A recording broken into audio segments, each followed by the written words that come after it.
Hello friend.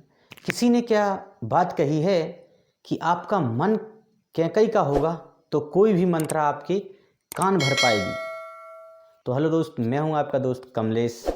स्वागत है मेरे वीडियोज़ में।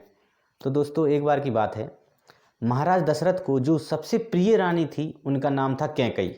महाराज जब युद्ध में जाते ना तो अक्सर महारानी कैकई उनके साथ जाया करती थी, क्योंकि उन्हें युद्ध कौशल की जानकारी थी और वह युद्ध कौशल में बहुत ही निपुण थी।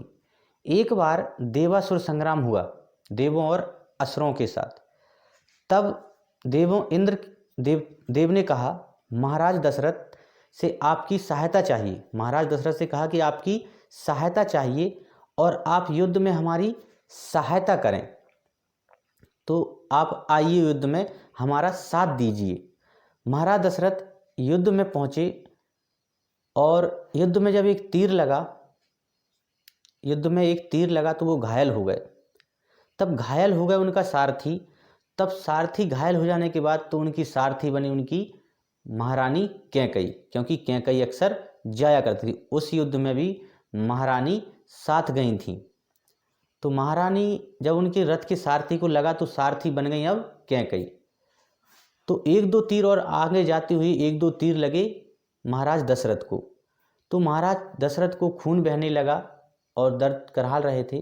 तब महारानी कैकई को गुस्सा आ जाता है और गुस्सा आने के बाद महारानी कैकई दुश्मनों को, असुरों को काटते चीरते झगड़ते हुए, सब उनका विनाश करते हुए युद्ध रण क्षेत्र से महाराज दशरथ को रक्षा करते हुए बाहर ले जाती है। बाहर ले जाने के बाद युद्ध समाप्त होता है।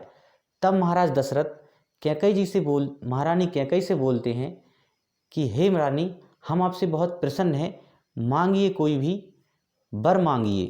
तब उन्होंने कहा कि वर मांगिए।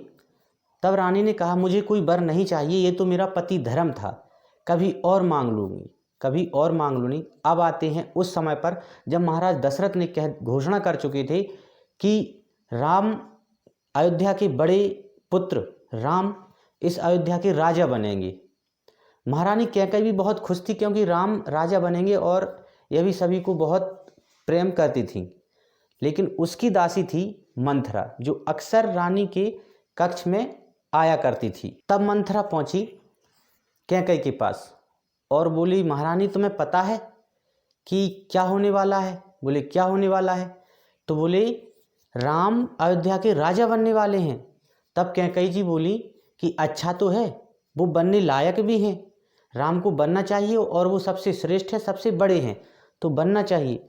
तब मंथरा ने बोला कि तुम तो भोली हो, तुम कुछ नहीं जानती हो। अगर राजा बन गए तो राम राजा बनने के बाद राम की माता कौशल्या राजमाता हो जाएगी और आप उनकी दासी हो जाओगी, और जिस प्रकार मैं आपकी दासी हूँ उसी प्रकार आपकी भी इज्जत रहेगी। इस प्रकार से मनगढ़ंत कहानियाँ उनके मन में लौटने लगीं और कहती कि मेरी तो अभी ज़िंदगी बची ही नहीं, मेरी तो ज़िंदगी समाप्त होने के चरण पर है, पर आपको तो पूरी ज़िंदगी जीना है और बाकी आपकी इच्छा।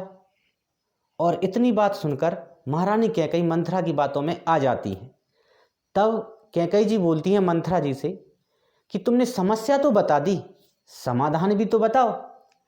तब मंथरा कैकई से बोलती है कि तुम्हें याद है रानी, तुम्हें 2 वर मांगने थे राजा से, 2 वर, वो अभी सही समय है, अभी मांग लो। तो बोले, क्या मांगूं? बोले, बस क्या मांगती हो, तुम तो भोली हो, पहले में मांग लो कि मेरा भरत राजा बनना चाहिए अयोध्या का। बोले, ठीक है, और दूसरा? तो बोले, दूसरा तो साधारण सा है। बोले, राम को 14 वर्ष का वनवास चाहिए।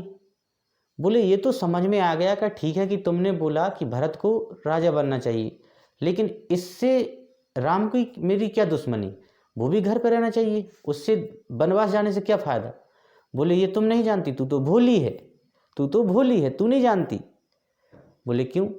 तो बोले, अगर राम को प्रिय है पूरी जनता, अगर राम को राजा नहीं बनाया तो जनता विद्रोह कर देगी। जब राम रहेंगे ही नहीं यहाँ पे तो विद्रोह क्या करेगी? इसलिए आप 2 वर मांगिए, और मंथरा की बातों में आकर कैकई जी ने मांग लिए अपने दोनों वर। तो महाराज दशरथ तो थे वचनबद्ध, तो उन्होंने वचन स्वीकार दिए, ठीक है। पर राजा राम राजकुमार बनकर चल दिए जंगल की ओर, लेकिन एक बात, महल से बाहर चल दिए जंगल की ओर। राजकुमार जंगल में गए तो राजकुमार बनकर गए थे, जब लौटे तो प्रभु श्री राम बनकर लौटे। और जो भरत रामायण पूरी हुई, श्री राम बनकर लौटे, राजकुमार बनकर गए थे और श्री राम बनकर लौटे। रामायण पूरी हुई, भरत जी जो अपने भैया की खड़ाऊ रखकर सिंहासन पर से दूर रहे और दूसरे राज्य में हर कोई दुखी रहा इन 14 सालों में। रानी कैकई को भी बाद में समझ आया कि मैंने यह सही नहीं किया।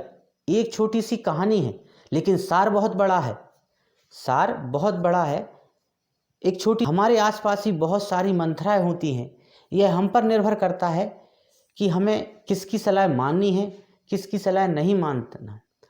अपने आसपास इसी तरह की मंथराएं भरी पड़ी हैं दोस्तों।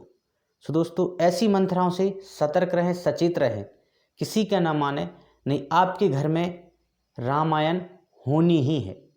आपने अपने मन को कैकई बनने दिया ना, तो कोई भी मंत्रा आपके कान भर सकती है, कोई भी मंत्रा आपके कान भर सकती है। और फिर आपके हंसते खेलते परिवार में वो होगा जो नहीं होना चाहिए। सो दोस्तों, मैं आपका दोस्त कमलेश गुरुकृपा, मिलते हैं अगले वीडियो में। तब तक के लिए जय हिंद, जय भारत, जय श्री राम। दोस्तों, अगर चैनल को सब्सक्राइब ना किया हो तो सब्सक्राइब कर लीजिए। अगर कहानी अच्छी लगी है तो लाइक कर दीजिए, ना लगी हो तो डिसलाइक कर दीजिएगा। सो दोस्तों, थैंक यू फॉर वाचिंग। आपका कीमती समय मुझे दिया, उसके लिए तहे दिल से धन्यवाद। अगर फेसबुक पेज पर हूँ तो फॉलो कर दीजिएगा,